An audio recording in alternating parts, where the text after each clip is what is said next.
Hai, good morning. Bukan good morning, good afternoon teman-teman semuanya. Konnichiwa. Sampai jumpa lagi sama Teh Lina. Dan hari ini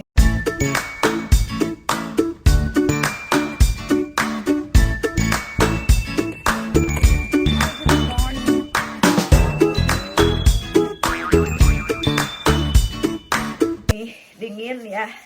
Ini di dapur Teh Lina, yang dapur udah lumayan rada tua. Ya. Dan Teh Lina pakai jaketnya di rumah karena dingin ya. Karena kalau rumah udah tua itu, kalau di Jepang memang dia dingin ya. Jadi ruangan-ruangan tertentu aja yang hangat gitu ya, yang ada penghangatnya. Dan di dapur ini cuman kita punya denki stove teh. Kita cuman punya alat pemanas dari listrik gitu, jadi rada dingin, nggak full angetnya. Jadi Teh Lina di rumah tuh pakai jaket kayak gini ya. Dinginnya ya, oke, nggak apa-apa. Teh Lina hari ini mau nge-review cobekan ya kan. Teh Lina baru kemarin tuh beli cobekan Indonesia ya, baru ketemu cobekan Indonesia itu dari lama sebenarnya. Teh Lina tuh pengen banget cobekan dari Indonesia, cobekan batu ya, karena Teh Lina suka makan sambal gitu atau bumbu-bumbu Indonesia. Kalau di blender sama pakai cobek itu rasanya beda ya, lebih enak pakai cobek itu. I don't know why, kenapa, nggak tahu ya kenapa itu alasannya, kenapa ya kalau dicobek itu enak rasanya gitu. Kalau sambal kayak gitu juga enak ya rasanya gitu, beda aja sama yang di blender pakai mesin ya. Dan Teh Lina happy banget ya bisa nemuin itu cobekan ya, ketemu di temen Teh Lina yang jualan barang-barang Indonesia ya. Dan kemarin tuh belinya kayak begini, berat ya. Nah kayak gini cobekannya, cobekan batu ya. Nah kayak gini ya, udah pada tau lah, di Indonesia nggak asing lagi ya cobekan begini ya. Emang dan kayak kangen gitu ya dengan suasana Indonesia kayak gitu. Jadi punya yang kayak gini kayak punya harta karun gitu kalau di sini ya rasanya gitu ya. Karena aneh juga kalau di sini langka ya. Oke, dan ini harganya kemarin beli 4.000 yen ya. Segini tuh 4.000 yen, karena memang mungkin ongkosnya dari Indonesia juga kan mahal. Dan ini berat ya. Lumayan berat kalau dari batu ya, kayak begini ya. Oke, dan sekarang Teh Lina mau ngeliatin cobekan yang punyanya Jepang itu kayak gimana ya. Dan kebetulan mertua Teh Lina, si Ma ya, punya cobekan Jepang.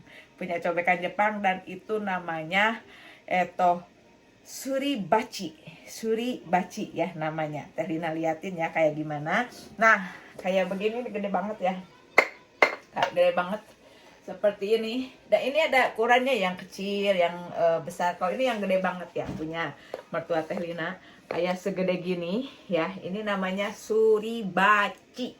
Suri itu ngulek ya, dan bachi itu ya pot ininya, wadahnya. Jadi suribachi gitu. Dan yang ini yang menariknya ininya nih, ini apa namanya, suribo ya, surikogi ya. Bo itu ini tongkat gitu. Nah kayak begini itunya ya, bentuknya seperti ini. Nggak tahu nih ini kenapa ada benjolan-benjolan seperti ini. Nah kayak gini ya, ini surikogi ya namanya, seperti ini. Ini dari itu kayu ya, kayu nggak tahu, Teh Lina juga nggak ngerti ya. Dan bentuknya seperti ini. Nah kayak begini ya.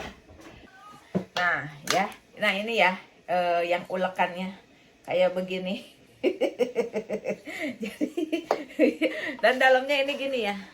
Jadi dia ada kalau kita mah si lekukannya. Nah ini, jadi dia untuk mempermudah supaya cepat halus. Dan biasanya orang Jepang tuh dipakai ini untuk apa gitu ya, ya sama untuk ngulek gitu ya, untuk ngulek. Tapi kalau untuk cabe dia rada lebih baik pakai yang batu ya kalau menurut Teh Lina ya. Kalau ini baiknya itu pakai kayak kacang-kacangan, menghaluskan kayak gitu. Ini bagus banget ya, dicoba dilihatin ya Teh Lina ya. Oke ya, jadi coba kita ngulek pakai ini ya, ngulek pakai cobekan Jepang, suribachi. Nah ini goma ya, wijen. Nah kayak gini. Push. Nah biasanya orang Jepang itu pakainya kayak gini. Ya, nah oke, kita ulek coba. Tuh kan langsung dia kayak gini. Kayak begini nguleknya. Ya, tengah kayak gini. Tuh, dia gini ya, tuh. Langsung dia hancur. Nah, kayak begitu teman-teman ya. Yes, diulek. Tapi Teh Lina jarang ya gunain ini, jarang banget. Paling beli wijen juga suka yang udah bubuk aja ya. Karena ini kan udah dari zaman dulu ini. Dari zaman mertua Teh Lina muda kali ya. Sekarang udah 80 berapa sih Mak Teh ya. Jadi udah puluhan tahun banget ini. Si itu harum. Harum ya. Jadi harum dia. Nah, kayak gini teman-teman. Ya. Ini namanya suribachi. Nah, kayak gini. Tuh, dia jadi lembut kayak gini. Ya, pakai ulekan batu juga bisa ya ini. Nah, kayak gini kalau orang Jepang, cobekan orang Jepang tuh kayak gini, ya. Oke.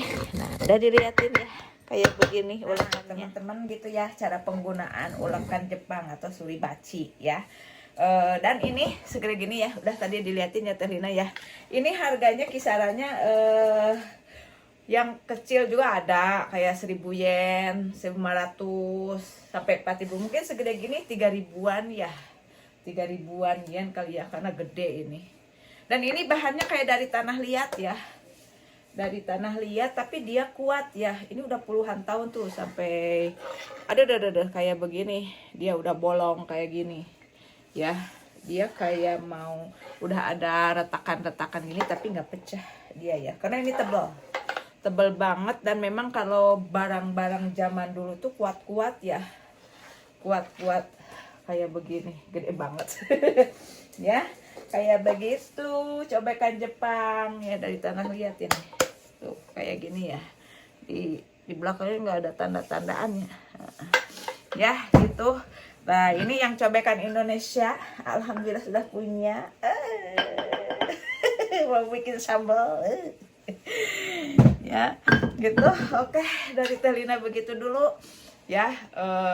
Makasih banyak yang udah nonton vlognya Teh Lina ya, semoga bermanfaat apa ya, sharing gitu kehidupan di Jepang tuh kayak gimana ya, sehari-harinya kayak gimana ya, kayak gini biasa aja gitu ya. Oke, makasih banyak dan sampai jumpa lagi di vlog berikutnya ya. Bagi yang suka yang dengan video ini ya, silakan share, like, and subscribe. Makasih banyak.